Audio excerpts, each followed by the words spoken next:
Yo, what's up? Welcome back to another episode of I don't know how to attach this microphone to my shirt, so instead I'm gonna hold it. Today we're visiting Kobe to check out some more Pokemon card stores. But not only will we be checking out Pokemon cards, but we'll also be checking out some stores that sell retro video games, anime figures, and video game and Pokemon merchandise. All the shopping we're going to do is at Sun Plaza, which is basically a mild version of Nakano Broadway in Tokyo, if you're familiar. So basically this video is more of a review of Sun Plaza than a specific guide to where to buy the best Pokemon cards in Kobe. Sun Plaza is located next to the JR Hankyu and Hanshin railway lines in Sannomiya, which makes it very easy to get to from Osaka or even further away.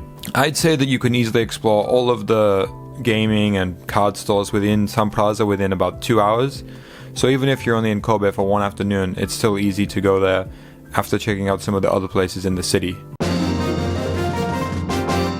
Starting upstairs on the third floor, we have Ojamakan.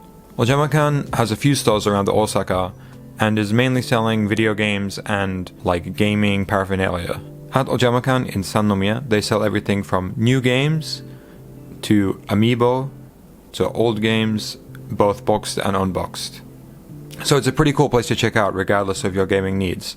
However, some of the games can get on the pretty pricey side, so you may want to bear that in mind. And next to Ojamakan is a Surugaya, specifically selling doujinshi. And doujinshi is like a kind of Japanese fanfiction, so if that's the kind of thing you're into, then that's the store for you. Then moving on from there, we have Dragon Star, with this cool picture of Kaiba on the side. Inside, there are a few showcases of Pokemon cards, and a large collection of common cards with some rares and old cards mixed in. They also have boosters and paraphernalia for sale too. Overall, the prices and sheer volume of cards are pretty good, so I'd recommend checking it out. I'd say it's as good as many of the stores in Nipponbashi. The only thing that was lacking really was cubes of cards, and they also had very few retro cards for sale. But overall, definitely a store you should check out if you're in the area.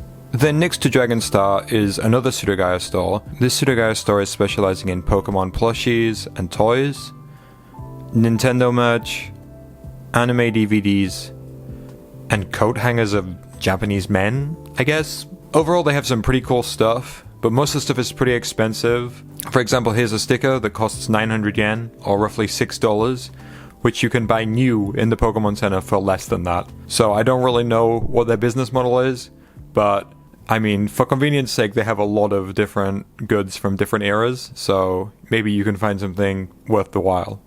Across the court from Surugaya is Animate, which some of you may be familiar with. There's many Animate stores throughout the country, in many different parts of Japan. Basically, Animate is selling manga and manga goods, like t-shirts or tote bags or little pins and this kind of stuff.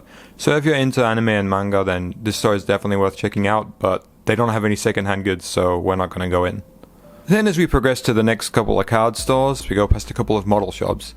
The first store sells mainly military vehicles and vessels, like battleships and stuff, and the second store is selling robots and mecha, as far as I can tell. And the next card store is Trading Card Park by Furuhonichiba. They have a few boxes of old and new common cards, and a few showcases of cards as well. And just like the other Furuhonichiba throughout Osaka, they also sell cubes of cards. And when I saw the cubes of cards here, I was incredibly excited, as the cards on the cover were from the Diamond and Pearl and Ruby and Sapphire era of Pokemon trading cards. So I thought that the inside of the cubes also was cards from these eras. But when I got home and opened up the cards, it was just commons and single rares from the newer sets, so I was a little disappointed. And with them putting the older cards on the covers, it made me feel like it was a little bit of like a scam to get you to buy the cards, so I'm not sure about that, but you know, next time I'm going to be cautious and not just buy these packs because I presume they're older cards, because probably they're not. However, I'm not going to complain, as 500 yen for a cube of cards is still not a bad price.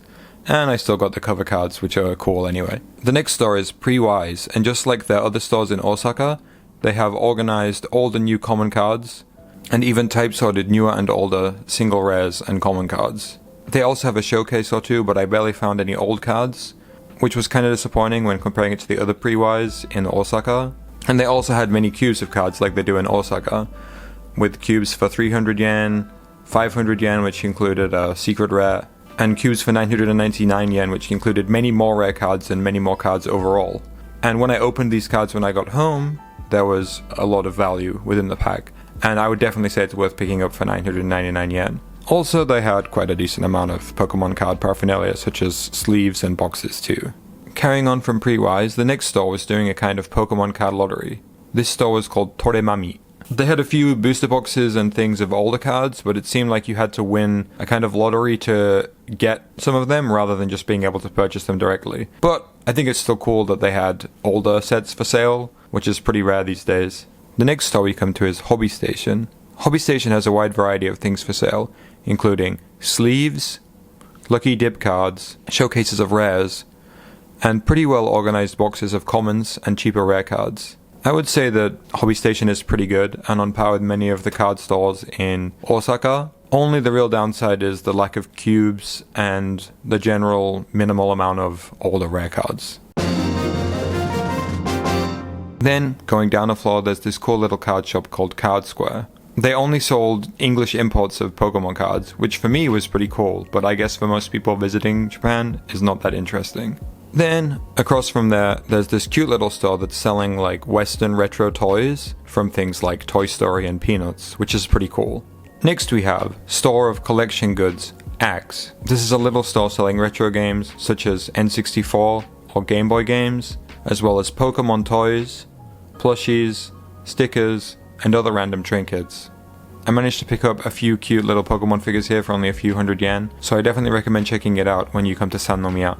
Heading on from there, there's a model shop, and then our favorite Beatles song, Yellow Submarine. This Yellow Submarine has only a few Pokemon cards and absolutely zero old Pokemon cards, but there's a large variety of other card stuff, such as these bulk packs of Yu-Gi-Oh cards, and they also sell board games, anime figures, and discount gacha figurines.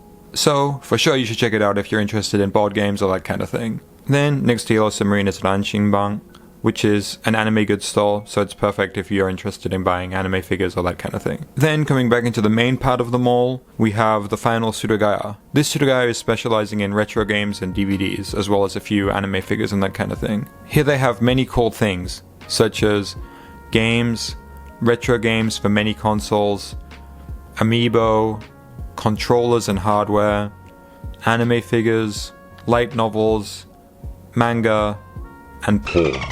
They have some really random and unique old games, such as Aladdin for the Sega Mega Drive, or Ocarina of Time in a book for the Nintendo GameCube. Overall, Surugaya and Ojamakan are some of the best places to buy retro games, as outside of these two chains, I've never seen many stalls that sell such a unique and wide variety of retro games. However, the prices can get pretty high. However, because of the difficulty of finding some of these games, you might be able to pick something up that you've been searching for a long time. So I definitely recommend that you check these out. Finally, in one of the back parts of the mall, there's 3 more card stores. Hareruya, which only sells Magic the Gathering cards. 7 Draw, which had a few Pokemon cards in a showcase, and another one of those kind of lucky dip things. And Bloom, which despite its small size had quite a large amount of Pokemon cards. They had many showcases of cards, including different cards from different sets, and also Lucky Dip, like many of the other stores. However, what makes this store pretty cool is, at the back of the store, they had different boxes of cards that were completely sorted into the newest sets, and some of the older sets too, and they even had a box of just promo cards. And as a person who loves promo cards, going through that was pretty fun. Now that you're done with shopping, you can go to Body Surprise, and do whatever they do there, before finally heading out of the mall, and going to Bookoff, the final store for today. For those of you who saw my previous video, you probably know I like Bookoff a lot. However, I'd say that the Bookoff in Sannomiya is a little bit disappointing. However, maybe I'm spoiled by the sheer quality of the Bookoff in Namba. Bookoff in Sannomiya has everything from toys, figures, games, records, guitars, DVDs, and of course books. And their collection of retro games is actually pretty good, with decent prices too. But it's not as varied as the Surugaya or the Ojamakan in the mall next door, so... However, the main thing I find disappointing about this Bookoff is the card selection. They only have a few trays of common cards, and a couple of showcases that barely included any retro cards. So I don't think you'll find any cards here that you couldn't already have found in the mall. So, if you're only short on time in Kobe, you could definitely give the Bookoff a miss. Also, they have these like awful hanger things that the cards are on, and it's really difficult to see the cards behind the front card without knocking all the cards off the hangers or without just making a mess. So it was actually kind of frustrating to go through the cards there, to be honest. Overall, I hope this video could provide some good insight into where to buy retro games, anime figures, and of course Pokemon cards when you visit Kobe, and specifically Sannomiya. As I think a lot of people who come to Japan do visit Kobe for like an afternoon if they're in the Kansai region, but many of them are unfamiliar with all of the stores inside Sun Plaza in Sannomiya, and so I hope this video helped a few people learn of new places they can buy Pokemon cards and retro games next time they're in Japan. One quick thing to say is that when I went to Sun Plaza, not all the stores were open, but that's only a good thing because it means there's more unique things for you to see when you go there to buy Pokemon cards or video games. If you like these videos, please consider subscribing, and please check out my music at Iwagomi Tenshi. The link is in the description. That's kind of like my main thing. I just make Pokemon card videos because I like Pokemon cards. And thanks for watching. Bye.